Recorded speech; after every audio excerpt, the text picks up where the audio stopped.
Cholera hotspot ಆಯ್ತಾ ರಾಜ್ಯ ರಾಜಧಾನಿ ಬೆಂಗಳೂರು. ರೋಗ ಹರಡುವ ಲಕ್ಷಣಗಳು ಕಂಡು ಬರ್ತಾ ಇದ್ರು ಕೂಡ ಎಚ್ಚೆತ್ತುಕೊಂಡಿಲ್ಲ ಬೆಂಗಳೂರಿನ ಮಂದಿ, ಜೊತೆಗೆ ಇಲ್ಲಿನ ಆಡಳಿತ ವ್ಯವಸ್ಥೆ. ವಿಜಯನಗರ ಫುಡ್ ಸ್ಟ್ರೀಟ್ ನಲ್ಲಿ ಸ್ವಚ್ಛತೆ ಅನ್ನೋದು ಮರೀಚಿಕೆಯಾಗಿದೆ. Republic Kannada mega reality check ನಡೆಸಿದೆ. ವಾಹನಗಳ ಸಂಚಾರದಿಂದ ಹೊಗೆ, ಧೂಳು ಎಲ್ಲವೂ ಕೂಡ ಯಥೇಚ್ಛವಾಗಿ ಬರ್ತಿದ್ರು ಕೂಡ ಫುಡ್ ಸ್ಟ್ರೀಟ್ ನಲ್ಲಿ ಸ್ವಚ್ಛತೆ ಅನ್ನೋದೇ ಕಾಣೋಕ್ ಸಿಗ್ತಾ ಇಲ್ಲ. ಆಲ್ರೆಡಿ ನಾವು ಗಮನಿಸ್ತಾ ಇದ್ದೀವಿ ವೈದ್ಯಕೀಯ ಹಾಸ್ಟೆಲ್ನಲ್ಲಿ ವಿದ್ಯಾರ್ಥಿನಿಯರು ಯಾವ ರೀತಿಯಾಗಿ ಪರದಾಟವನ್ನು ಅನುಭವಿಸುತ್ತಿದ್ದಾರೆ ಅಂತ ಹೇಳಿ. 47 ಮಂದಿ ಆಸ್ಪತ್ರೆಗೆ ದಾಖಲಾಗುವ ಪರಿಸ್ಥಿತಿ. ಹೀಗಿದ್ರೂ ಕೂಡ ಕಾಲರಾ ರಾಜ್ಯ ರಾಜಧಾನಿಗೆ ಎಂಟ್ರಿ ಕೊಟ್ಟಿದೆ ಅನ್ನೋದು ಗೊತ್ತಿದ್ರೂ ಕೂಡ ಎಚ್ಚೆತ್ತುಕೊಳ್ತಾ ಇಲ್ಲ ಜನ, ಜೊತೆಗೆ ಅಧಿಕಾರಿಗಳು. ಸಿಲಿಕಾನ್ ಸಿಟಿಯಲ್ಲಿ ಕಾಲರಾ ಭೀತಿ ಎದುರಾಗಿದೆ. ಇದೀಗ ವಿಕ್ಟೋರಿಯಾ ಆಸ್ಪತ್ರೆಯ ವೈದ್ಯಕೀಯ ವಿದ್ಯಾರ್ಥಿಗಳಿಗೆ ಅಟ್ಯಾಕ್ ಆಗಿದೆ. ಹೀಗಾಗಿ ಎಲ್ಲ ಒಂದು ಕಡೆ ಸಿಲಿಕಾನ್ ಸಿಟಿ ಜನ ಭಯಭೀತರಾಗಿದ್ದಾರೆ. ಈ ಒಂದು ಕಾಲರಾ ಒಂದು ಕಡೆ ಕಲುಷಿತ ನೀರು ಮತ್ತು ಫುಡ್ನಿಂದ ಅಟ್ಯಾಕ್ ಆಗುತ್ತೆ. ಹಾಗಾದರೆ ಬೆಂಗಳೂರಲ್ಲಿ ಫುಡ್ ಸ್ಟ್ರೀಟ್ ಯಾವ ರೀತಿ ಇದೆ? ಯಾಕಂದರೆ ಬೆಂಗಳೂರು ಜನ ಫುಡ್ ಸ್ಟ್ರೀಟ್ ಪ್ರಿಯರು, ಸಾಕಷ್ಟು ಜನ ಹೊರಗಡೆ ಊಟ ಸೇವನೆ ಮಾಡ್ತಿದ್ದಾರೆ. ನಾನು ಪ್ರೆಸೆಂಟ್ ಈಗ ವಿಜಯನಗರದ ಫುಡ್ ಸ್ಟ್ರೀಟ್ ಬಳಿ ಇದ್ದೇನೆ.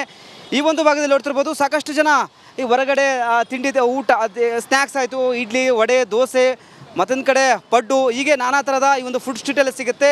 ಹೀಗಾಗಿ ಸಾಕಷ್ಟು ಜನ ಈ ಒಂದು ಫುಡ್ ಸ್ಟ್ರೀಟಲ್ಲಿ ಬಂದು ಸೇವನೆ ಮಾಡ್ತಿದ್ದಾರೆ. ಬಟ್ ಈ ಒಂದು ವಿಜಯನಗರದ ಫುಡ್ ಸ್ಟ್ರೀಟು ಯಾವುದೇ ರೀತಿಯ ನೀಟಿಲ್ಲ. ಮತ್ತೊಂದು ಕಡೆ ಕುಡಿಯೋ ನೀರು ಚೆನ್ನಾಗಿಲ್ಲ. ಮತ್ತೊಂದು ಕಡೆ ಸಿಲಿಂಡರ್ ಎಲ್ಲ ಹೊರಗಡೆ ಇಟ್ಟಿದ್ದಾರೆ. ಏನಾದರೂ ಸ್ಫೋಟ ಆಯಿತು ಅಂದರೆ ಯಾರು ಹೊಣೆ ಎಂಬುದು ಪ್ರಶ್ನೆ ಮೂಡಿದೆ. ಮತ್ತೊಂದು ಕಡೆ ಮಾಡುವ ವಿಧಾನ, ಯಾಕಂದರೆ ಪಕ್ಕದಲ್ಲಿ ರಸ್ತೆ ಇದೆ, ಸಾಕಷ್ಟು ಧೂಳು, ಮತ್ತೊಂದು ಕಡೆ ಸ್ಮೆಲ್ ಜಾಸ್ತಿ ಬರುತ್ತೆ.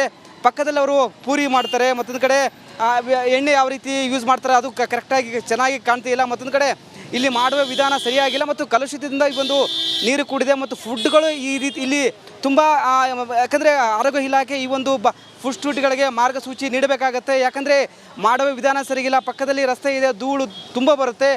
ಆ ಒಂದು ಪಕ್ಕದಲ್ಲೇ ಅಂಗಡಿ ಇಟ್ಕೊಂಡು, ಶಾಪ್ ಇಟ್ಕೊಂಡು ಪೂರಿ ಮಾಡ್ತಾರೆ. ಮತ್ತೊಂದು ಕಡೆ ಇಡ್ಲಿ, ಹಲವಾರು ವಿಧ ಆಹಾರ ಪದಾರ್ಥಗಳು ಮಾಡ್ತಾರೆ ಮತ್ತು ದೋಸೆ ಮಾಡ್ತಾರೆ. ಹೀಗಾಗಿ ಸಾಕಷ್ಟು ಜನ ಇಲ್ಲಿ ತಿನ್ನುವ, ಮಕ್ಕಳಿಂದ ವಯಸ್ಸಾದವರು ಸಹ ಇಲ್ಲಿ ಸೇವನೆ ಮಾಡ್ತಾರೆ. ಹೀಗಾಗಿ ಇಲ್ಲಿ ಏನಾದರೂ ಅವ್ಯವಸ್ಥೆ ಆದರೆ ತುಂಬ ಕಷ್ಟ ಆಗುತ್ತೆ. ಹೀಗಾಗಿ ಆರೋಗ್ಯ ಇಲಾಖೆ ಏನಾದರೂ ಮಾರ್ಗಸೂಚಿ ಫುಡ್ ಸ್ಟ್ರೀಟ್ಗೆ ಬಿಡುಗಡೆ ಮಾಡಬೇಕಾಗತ್ತೆ. ಇಲ್ಲಾಂದರೆ ಮತ್ತೊಂದು ಕಡೆ ಕಾಲರಾ ಭೀತಿ ಮತ್ತಷ್ಟು ಎದುರಾಗಬಹುದು ಎಂಬುದು ರಿಪಬ್ಲಿಕ್ ಕನ್ನಡ ರಿಯಾಲಿಟಿ ಚೆಕ್ನಲ್ಲಿ ಬಯಲಾಗಿದೆ. ಕ್ಯಾಮ್ರಾ ಪರ್ಸನ್ ಶಿವ ಜೊತೆ ವೀರೇಶ್, ರಿಪಬ್ಲಿಕ್ ಕನ್ನಡ, ಬೆಂಗಳೂರು.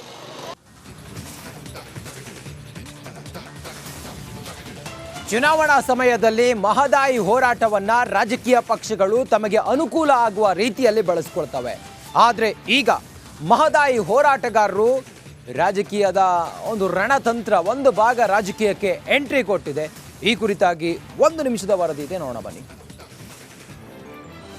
ಉತ್ತರ ಕರ್ನಾಟಕದ 4 ಲೋಕಸಭಾ ಕ್ಷೇತ್ರಗಳ ವ್ಯಾಪ್ತಿಯ ರಣಕಣದಲ್ಲಿ ಈಗ ಏನಂತಾರೆ ಮಹದಾಯಿ ಹೋರಾಟಗಾರರು ಎಂಟ್ರಿ ಕೊಡ್ತಾ ಇದ್ದಾರೆ. ಬಾಗಲಕೋಟೆ